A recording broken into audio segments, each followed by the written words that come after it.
you're looking to dive into topics on how to live a happier, healthier, more fit, and long lifespan, then you've come to the right podcast.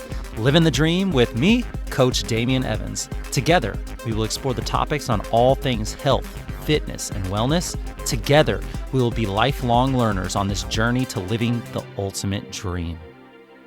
What up, Dream Team? Coach D here coming at you from beautiful sunny San Diego, and welcome back to the Living the Dream podcast. And today, we are throwing it back. On Throwback Thursday, we dive into some of the best episodes from the archives, packed with timeless strategies to help you crush your health, fitness, and wellness goals. These episodes might be from the past, but the lessons still hit hard today.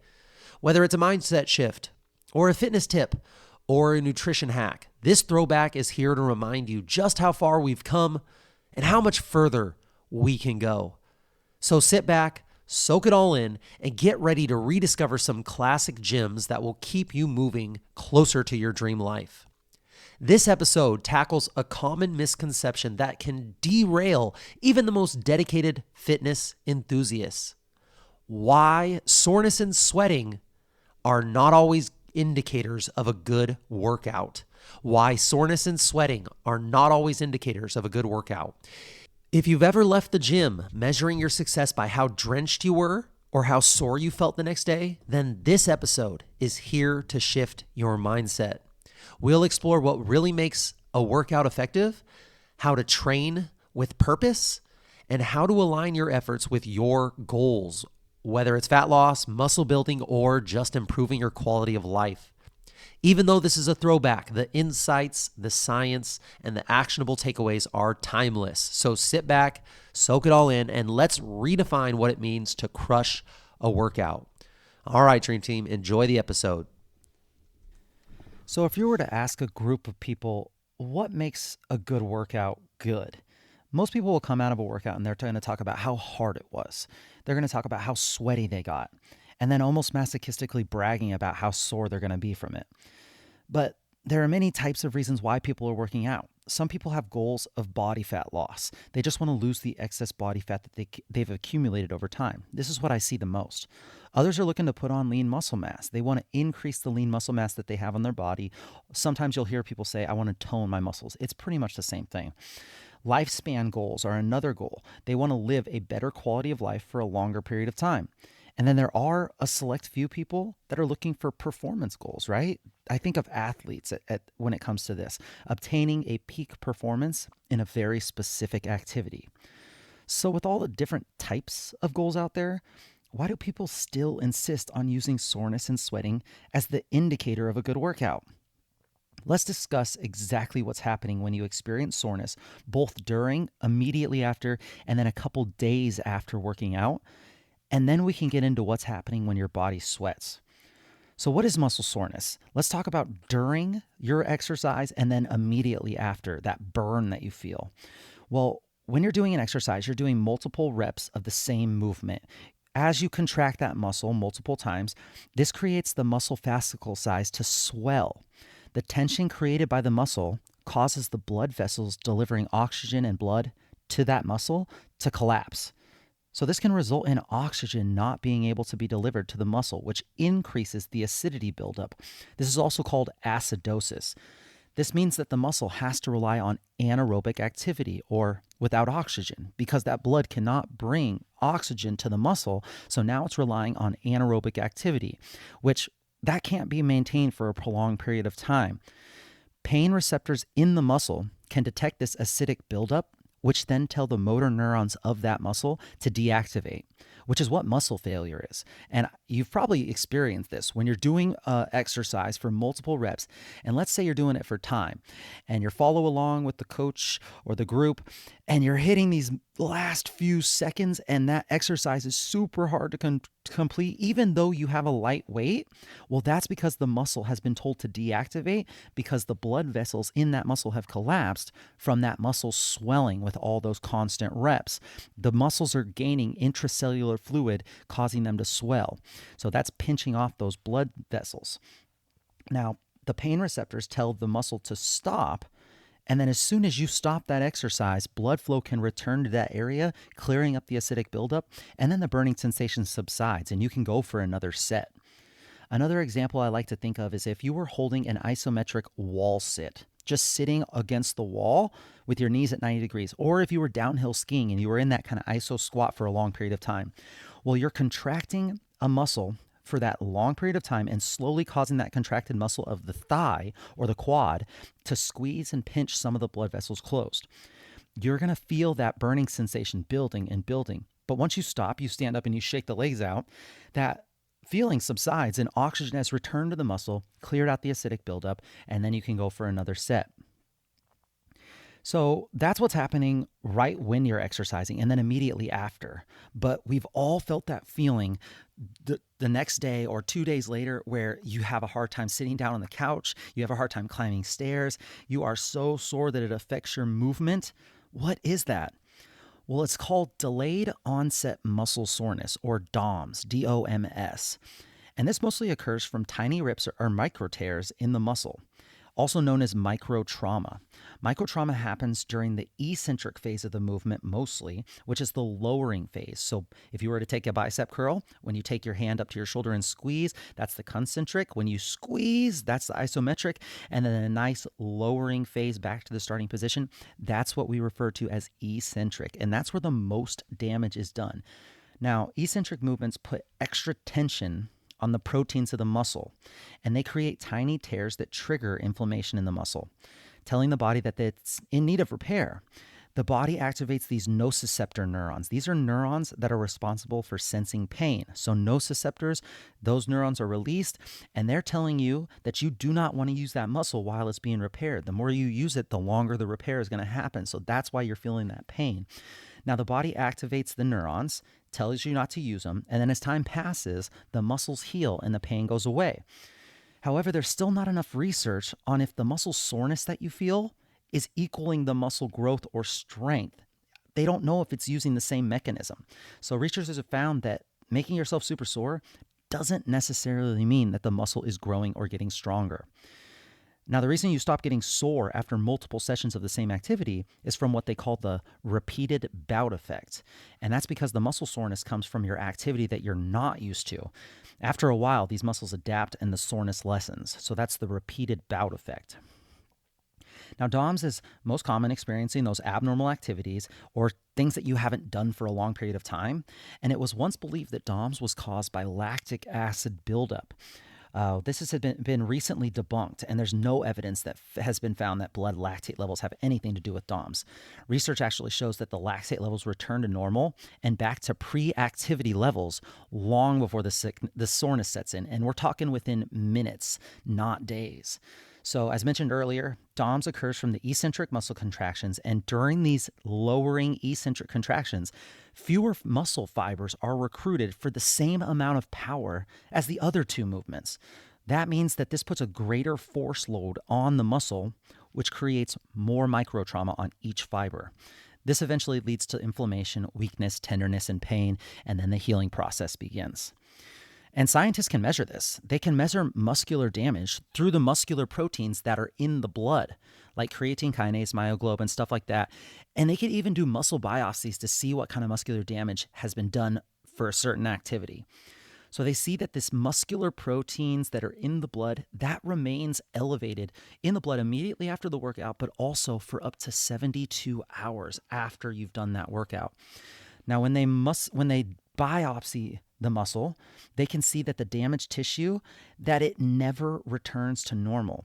Instead, what the body does is the immune system degrades the damaged tissue, and this process is where the inflammation, tenderness, localized pain comes from.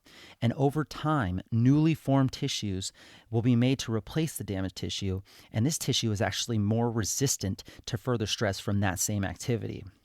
This is shown through research that identical bouts of the same exercise stress after the tissue has been regenerated stronger, it yields only minor symptoms compared to the initial stress. So that's why you stop getting as sore if you stay consistent and if you maintain that strengthening routine. So as you can see, just because you're sore, it doesn't mean that you're getting stronger, that you burn more calories, that you got more body fat loss. You're actually creating a stress to the muscle, And now, a small amount of soreness can be a great way to stress that muscle enough to get an adaptation to let the body to build it back stronger and better. However, if you are too sore, you could be doing more harm than good and actually taking you further away from your fitness goal. So, soreness is not a great measure of how good a workout was. What about sweating? What's really happening when you sweat? Well, there are a number of things that can make us sweat. There's illness. If you've ever been sick so bad, had the flu that you've had the sweats, that's one thing. You could eat spicy foods. I eat spicy foods all the time and get sweaty. You could be nervous and get sweaty, but the most familiar way to get sweaty is obviously exercise. Sweating is a response to movement that happens on a microscopic level inside your cells. Now, when you exercise, you put an increased demand on the muscle, which requires a larger amount of energy than you're accustomed to. This is a process called cellular respiration, where it uses up both oxygen and glucose, and that turns into the energy currency of the cell, which is called ATP. We've all heard about this, the ATP. This is done mostly by the mitochondria, which is the powerhouse of the cell. So the more that you work, the harder the mitochondria have to work to break down that ATP, the energy currency of the cell. When the mitochondria breaks down the ATP, it generates heat. This stimulates temperature receptors in the brain that tell your brain that the body is heating up. The hypothalamus in your brain regulates body temperature. So when it receives this information that the body is heating up, it sends signals to the body's sweat glands that it's time for the sweat glands to do their job. This is all done through the sympathetic nervous system. Now, a lot of people believe that the liquid that comes out of you, what we call sweat, is you actually losing body fat. And now this is partly true, but only by a small amount. We'll get into that later. Only a small percentage of fat loss results in water loss, sweat, urine, etc. Most fat loss actually occurs through a different process, and I'll talk to you about that in just a second. Let's finish up with what actually happens when you sweat. When the sweat gland first receives a signal from your brain, the base of the sweat gland pumps in sodium and chloride into a sweat duct, pulling water with it.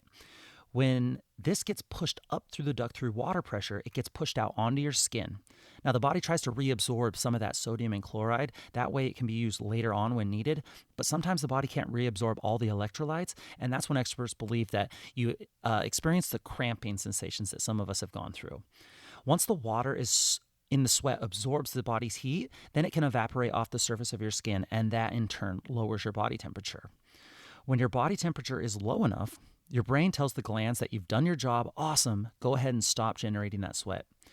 Which means that sweat is really your body's defense mechanism for overheating, not necessarily because you're losing fat, gaining strength, increasing performance, or whatever else your fitness goal is.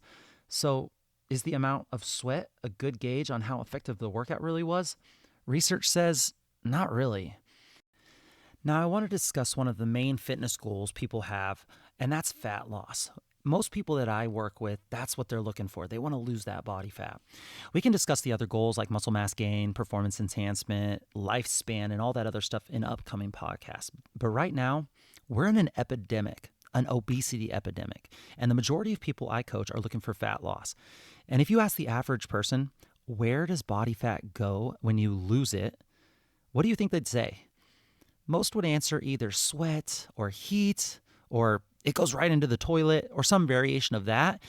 But most everyone would be honest with you when they say that they don't know the true correct answer. Maybe this is why we're in an epidemic. We have this crazy problem that no one really knows the answer to. But what's funny is that science has already answered this question. So the only real reason people don't know is because we haven't been properly educated. And instead of informing us, we get taken advantage of by these weight loss supplements, these famous diets, these books and fast-acting weight loss programs. They all promise this wonderful magical pill that promises to destroy body fat super fast. We need to better educate ourselves on how to understand the how and the why behind fat loss. Once we have that information, we can attack our fitness goals with a game plan that actually works and is healthier for a more effective and long run than any of those other things that I just mentioned. So this next part is a little sciencey, so stick with me. The chemical equation to human body fat is made up of a bunch of carbon, a bunch of hydrogen, and a bunch of oxygen. So body fat is carbon, oxygen, hydrogen, which if broken down makes up a bunch of CO2, which is carbon dioxide, and H2O, water. So body fat broken down with a bunch of carbon, a bunch of oxygen, a bunch of hydrogen makes a lot of carbon dioxide and some water. Now, some higher level chemistry is done to find the equation, but what they found is that if you take fat, you add oxygen to it, it creates carbon dioxide and water. So to way oversimplify this process, when you inhale the oxygen, it binds with fat, and that creates carbon dioxide and water. Now, all of this stuff that I'm mentioning, the carbon, the hydrogen, the oxygen, it all has weight. They all weigh something. They have mass. So this is why when people say if body fat is lost through heat, they can't possibly be right, because you can't change mass into energy. It's called the conservation of mass. And what's crazy to me is that we actually use calories, which is a source of energy. It's the amount of heat energy needed to raise the temperature of a gram of water by 1 degree Celsius. So how are we using calories, a source of energy, to help us navigate and measure how much food we eat? This just isn't adding up to me. So let's get back to, how do we make fat? How does carbon dioxide and water become fat? Well, plants actually make fat. Well, they make the sugar, and then in turn, we eat the sugar, and our bodies make fat with it. But plants start it all. Plants take carbon dioxide, they take water, and a chemical called chlorophyll that holds it all together, and then that plant uses sunlight to bind everything together. This is what they call sugar, or glucose or fructose. When we ingest food, our body breaks down the bond between the glucose and the fructose through digestion, and then the molecules enter our bloodstream. After the molecules get into our cells, then we can use them for energy, and very simply put, that's how we continue to live. Now, when there are too many molecules in the blood, the body does what? They store it as fat. And once we have too much fat, that's when we start to get obese, and that's that long process to why we are where we are. So the big question is, how do we lose body fat, and where does it go? When you lose weight, you're losing atoms.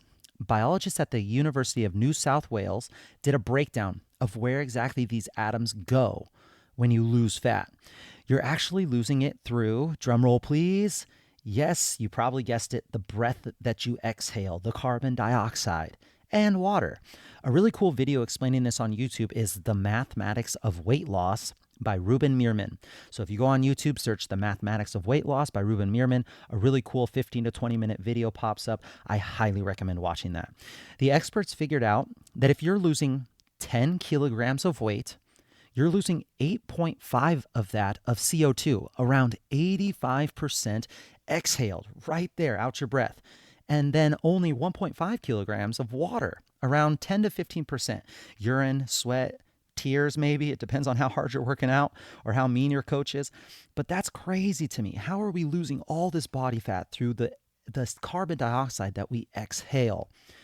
So if soreness and sweating, not a good indication, what is a good indication of a good workout? Well, first you have to have your goal clearly defined. What is your fitness goal, and define it. Most people they're going to be concerned with the body fat loss and the toning of muscles, but some people are looking for a better quality of life, longer, more independent lifespan. Some people are looking for strength gain, and a select few are looking for aesthetics, just want to look better. All of these are amazing, clear goals that a person can strive for. But once you have that goal, then you should shift your mindset from exercising, kicking your butt, just going in, getting it done, to actually training. Why should your working on your fitness be any different than a plan that you have to, let's say, save money or do your daily schedule? When you train, you have to have a clear vision of where you want to go and how you're going to get there. And you have to have check-ins along the way to make sure you're on track. So first, let's discuss, how do you know if you overdid your workout? Well, how do you know if you went too hard? If you walk out of your workout thinking you need to go lay down, or if you're so spent that it affects the rest of your day, or if you want to go home and sleep, you probably overreached. You should feel accomplished. You should feel calm, a little energized. That small endorphin rush that they always talk about should be there. If you feel like you beat yourself up, then you went too far. If you're planning for the long haul and you have a long-term goal in mind, then it's better to work out and leave a little bit left on the table than to overtrain. If you're frequently injured, or if you're always in chronic pain, or you easily get sick and you can catch small, frequent colds, then this is a good sign that you're overtraining. If you're still sore from your workout 3 days later or longer, then you definitely went too hard. Another great indicator that you're overtraining is if you have decreased performance. This is huge. When the weights start feeling heavier, you start feeling slower, and you start feeling more tired than usual, you may need a rest day. Now, if you measure your workout success with sweat and soreness, it requires you to have a ton of motivation. Think about it. If you go into a workout saying, I want to sweat as much as possible and I want to get as sore as possible, that takes a lot of motivation to attack a workout like that 3 to 5 days per week or more. That's a lot. The problem with this is that motivation comes and goes. It spikes, it fades. You aren't tracking anything, so you can't see any objective numbers showing on your progress. You can't know if you're on the right track. You're literally just abusing your body with no game plan on where you want to go. A good workout is one that you have well programmed with exercises that get you closer to your fitness goal. It focuses on the long term, slow, continual progress, not the fast track, the magic pill route. If you see a program that says lose 30 pounds in 1 month or anything like that, you know that either it's too good to be true or it's only going to cause more damage and bounce back in the long run. I personally believe that if you treat your exercises like a skill, and you're trying to get better at that skill every time you practice it, you will find so much more greater satisfaction in your results. Rather than just thinking about your workout as a portion of your day where you punish yourself for the things that you've eaten, you'll be more likely to achieve your fitness goals through consistency and slow, gradual progress. So if you're doing a squat, you're constantly working to try to get more mobility in a larger range of motion. You're trying to get stronger in every part of the movement. You're trying to perfect your form. You're keeping your toes right where they need to be, your knees in line with those toes. You're stopping your chest from falling forward. You're trying to take it 1 rep at a time, the best quality rep you can possibly bring before you go for another rep. And then if you can't perform that rep with perfect form, then you regress the movement and you keep burning from there. So like with a push-up, a lot of people have trouble with push-ups. For the first push-up, you go on your toes, you go as low as you can go with perfect form. And then if you can't do it with perfect form, you drop to your knees. You don't do these half-rep push-ups from the toes and risk injuring your shoulder, your neck, doing those chicken head pecs that we always see. That's not getting us any better. Just drop the ego at the door, do the best that you can do right now, and then figure out a way to slowly get to that higher progression. You must take time and stop and think about the real why behind why you're working out. Why are you training? Yes, body fat loss, right? But why is body fat loss important to you? Is it the health that you get? Is it because you have better quality of life? You can chase your kids around? Be honest with yourself and go figure that out. You can start attacking each training session with that why in the back of your mind guiding you. After that, you'll notice that you perform each movement with a lot more concentration. You'll want to nail each exercise perfectly. When I started thinking about my everyday operations and how I was lacking hip mobility during doing certain movements, how my knees would hurt if I sat too long, I would even notice at the bottom of my squat, my butt would start to wink underneath me. And that caused a lot of stress in the low back and in the hips. So when I saw all this, I started to make my why. I wanted to be able to perform these movements without pain.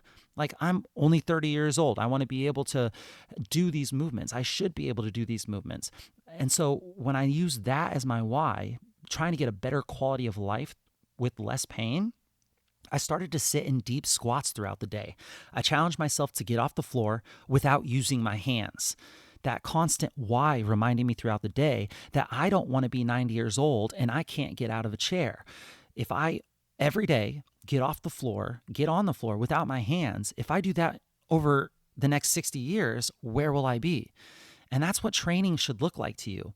That is how you should attack each one of your training sessions. Sweating and soreness have their place, but they should not be your compass to whether you have a good workout or not. Your goal is to be able to feel that you created an overload the day that you're training and the day after you're training, but it should not affect the way that you move throughout your daily routine. If you're so sore that you can't lift your arms up, that you can't sit down on the toilet without groaning, then you went too far. I like to touch my muscle after I've worked it the next day and flex it and see if I can feel anything. If I feel a little twinge or a little soreness, then that's perfect. But you shouldn't have it at the front of your mind when you're moving your body. More is not always better. You want to send that signal to your body that you've created a small amount of muscular damage to repair and rebuild bigger and stronger. But you got to start slow. You got to measure your progress and you got to stay consistent with your routine. Consistency and mindset are the two biggest things that are going to get you to where you want to be. This is where you'll find the most long-term success towards your fitness goals. All right, Dream Team, that's it for today. Please share with me any knowledge, thoughts, or questions you may have on today's topic. I'll make sure to answer and discuss on the next episode. You can ask your questions in the comments section or message me on any of the social media platforms. Also, I would be so thankful if you shared this episode with any of your friends or family that may be able to benefit from today's podcast. I would love it if you could do me a solid and screenshot this podcast and share it on your social media platforms and just write one takeaway, one aha moment that you got from this episode. This will help me know what's really valuable to you, and so I can keep the good information coming. And it also lets your network know if this podcast is worth a listen to them. Thank you so much for listening and learning here with us on the Living the Dream podcast. We are so grateful for you being a part of this lifelong learning journey. If you have any topics you'd like to discuss, please let us know in the comments or by messaging me on Instagram at CoachDamian_SD. Be kind to someone today. Smile at someone today and leave every person you come into contact with better than before. Until next time, friends, keep living the dream.